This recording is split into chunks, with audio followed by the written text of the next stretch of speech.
اعوذ باللہ من الشیطان الرجیم بسم اللہ الرحمن الرحیم۔ سورۃ البقرہ پارہ نمبر 2 اور آیت 248 سے لے کر 252 یعنی دوسرے اس پارے کی آخری آیات ہیں۔ وقال لهم نبیہم ان آیت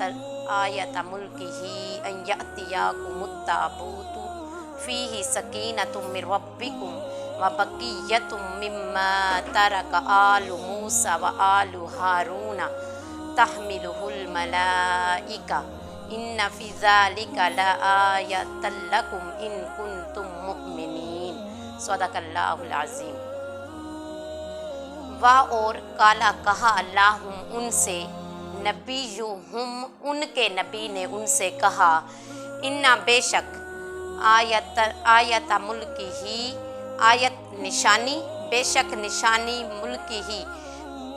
ملک یعنی سلطنت کی جو نشانی ہے وہ یہ ہے، ان یأتیکم التابوت، تمہارے پاس تابوت، ایک تابوت آئے گا، فیہ اس میں سکینۃ من ربکم، تمہارے رب کی طرف سے سکینہ یعنی وہ سکون آور چیز ہے، وبقیۃ مما ترک آل موسیٰ، اور باقی ہے یعنی وہ آل موسیٰ، موسیٰ کی آل، وآل ہارون، آل ہارون نے اس کو چھوڑا ہے، تحملہ الملائکہ، اور اس کو کون اٹھائے ہوئے ہیں؟ ملائکہ، فرشتے، انا بے شک فی ذالک، اس میں لآیۃ لکم، نشانیاں ہیں تمہارے لیے، ان کنتم مؤمنین،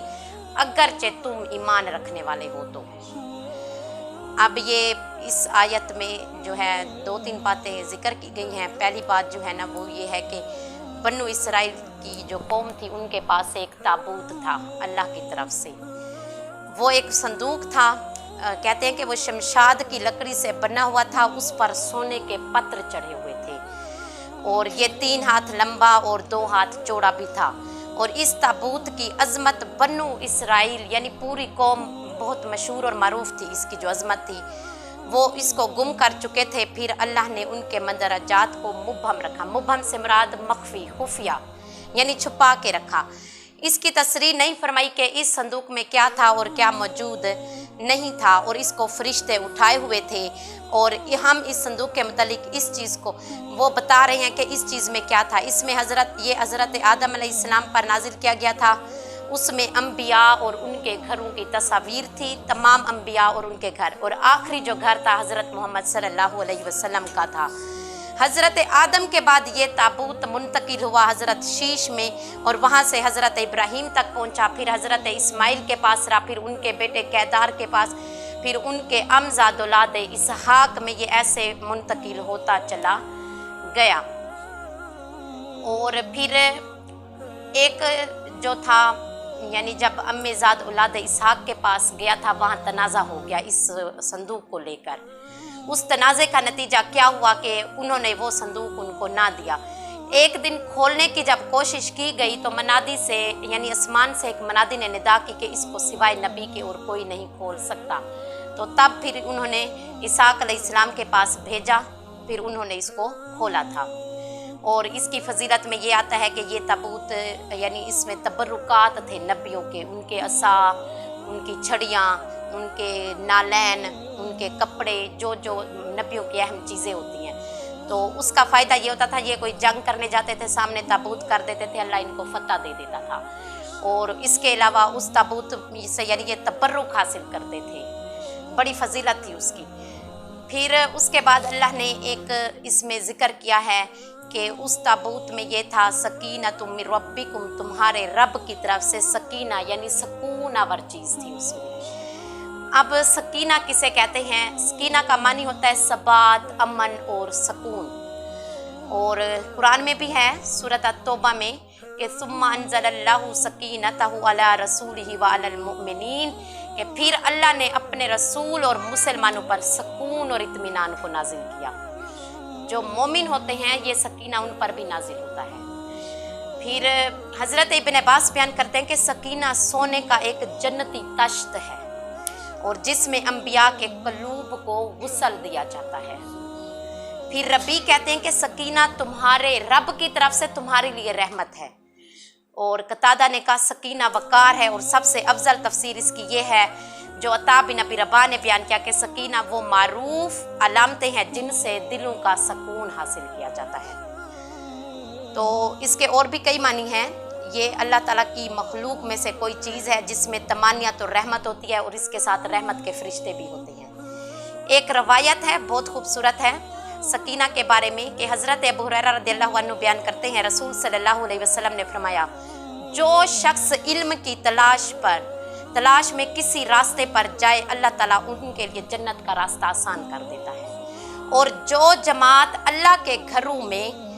کسی گھر میں کتاب اللہ کی تلاوت کرتی ہے پھر ایک دوسرے کے ساتھ اس کی تکرار کرتی ہے ان پر سکینہ نازل ہوتا ہے، انہیں رحمت ڈھانپ لیتی ہے اور فرشتے ان کو گھیر لیتے ہیں۔ تو اس حدیث میں اللہ کے گھر میں جو کتاب اللہ کی تلاوت کرنے والوں اس کے درس کی تکرار کرنے والوں پر نزول سکینہ کا بیان ہے۔ پھر جو شخص کتاب اللہ کی تلاوت کرے اس کے معنی میں تدبر اور تفکر کرتا ہے اس کو طمانیت اور انشراح قلب یعنی وہی سکینہ اور اللہ کی رحمت حاصل ہوتی ہے۔ تو اس کے بعد اللہ نے اس میں یعنی آل موسیٰ اور آل ہارون، یہ میں نے تبرکات کے بارے میں بتایا، ان کے اسی جو صندوق تھا وہ ان کے لیے ایک تبرک تھا، اور جب امالکہ کی قوم اس کو چھین کر لے گئی تو انہوں نے جا کر اس کو بال و براز یعنی گندی جگہ پر پھینک دیا۔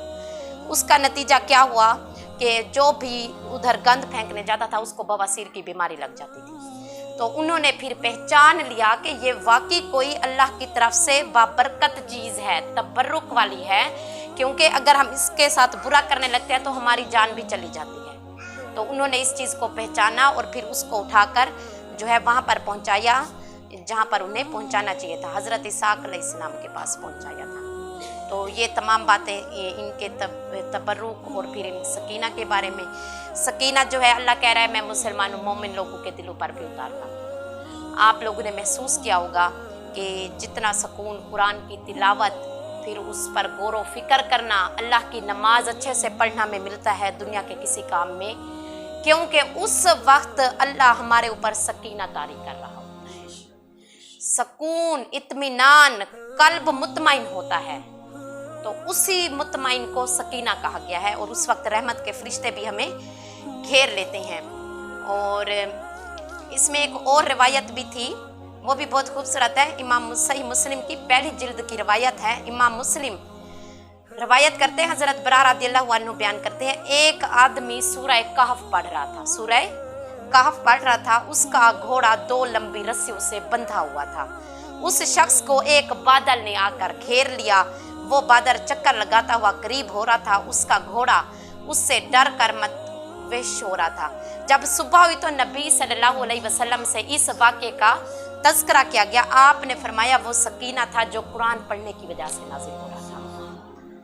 تو اسی طرح ایک صحابی کے بارے میں بھی یہاں پر آیا ہوا ہے، وہ اپنے حضرت اسید بن حفیر ہیں، اپنے استبل میں قرآن پڑھ رہے تھے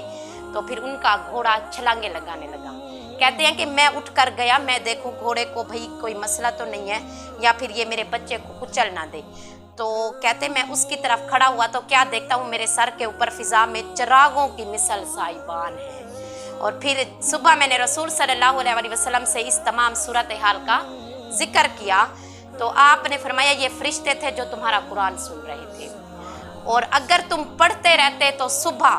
سب لوگ ان کو دیکھ لیتے اور وہ کسی پر بھی مخفی نہ رہتے۔ تو قرآن کی بندہ جب تلاوت کرتا ہے، اور جو میں نے پہلی حضرت ابو ہریرہ والی روایت بتائی ہے، معنی پر تدبر اور غور و فکر کرتا ہے، اس وقت اللہ کی رحمت بندے کو ڈھانپ لیتی ہے، سکینہ بھی نازل ہوتا ہے، دل مطمئن بھی ہوتا ہے، رحمت بھی ڈھانپتی ہے، اور ہمارے چاروں طرف فرشتے ہوتے ہیں جنہوں نے ہمیں گھیرا ہوتا ہے۔ اسی لیے یہ لمحہ اتنے سکون دہ ہوتے ہیں۔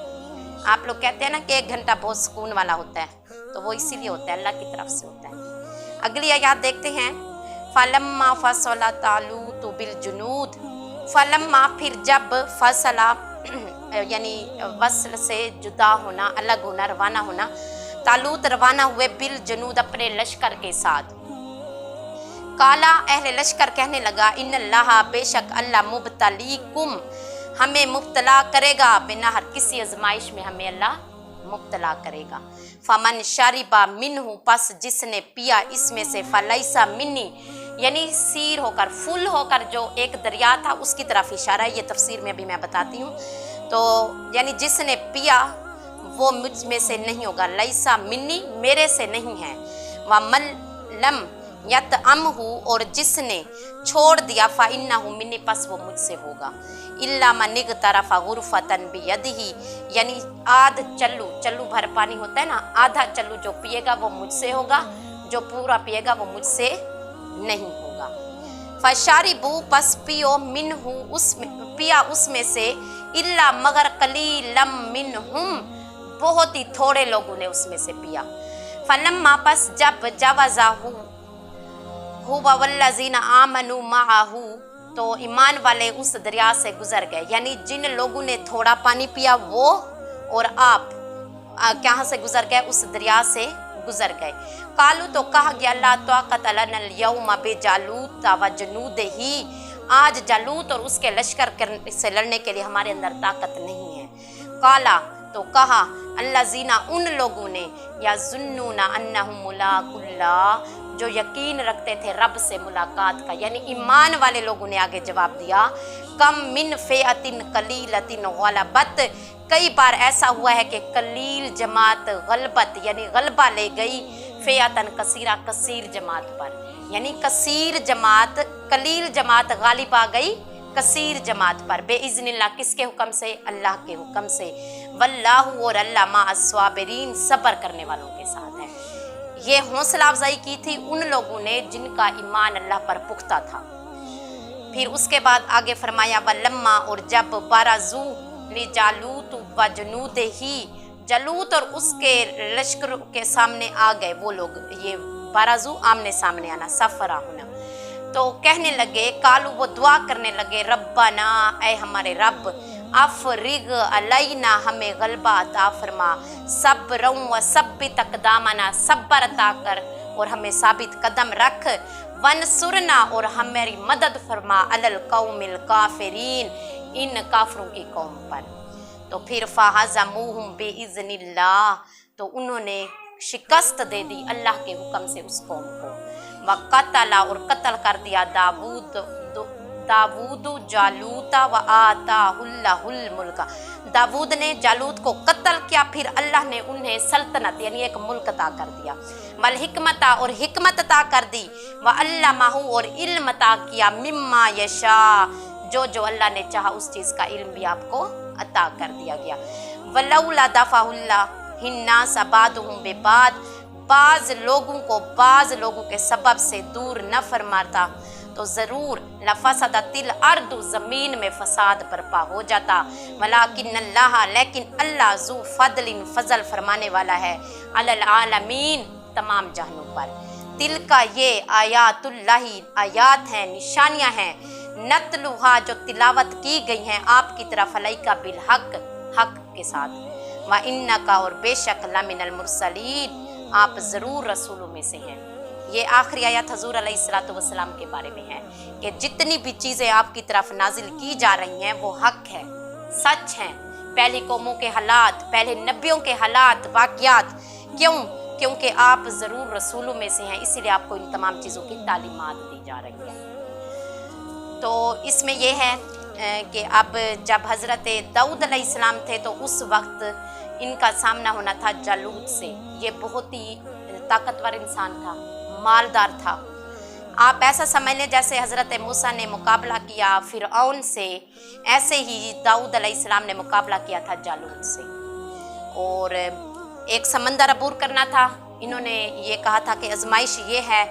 کیونکہ ہر بندہ جانتا تھا کہ جالوت بہت طاقتور ہے، اس کا لشکر بہت بڑا ہے، تو آپ نے کہا تھا کہ اس سمندر میں سے جو سیر ہو کر یعنی فل ہو کر پانی پیے گا وہ میری جماعت سے نہیں ہوگا، لیکن جو آدھ چلو یعنی تھوڑا سا پیے گا وہ میری جماعت سے ہوگا۔ تو تقریباً کہا جاتا ہے، ایک روایت میں آتا ہے کہ 80,000 لشکر تھا ان کے پاس، جس میں سے آخر میں صرف 313 لوگ تھے جنہوں نے آپ کا ساتھ دیا تھا۔ 313 جیسا کہ جنگ بدر ہوئی تھی اور اس وقت 313 لوگ تھے، بالکل ویسے ہی پھر وہ لوگ تھے جنہیں اللہ پر پورا یقین تھا کہ ہم اللہ سے ملنے والے ہیں۔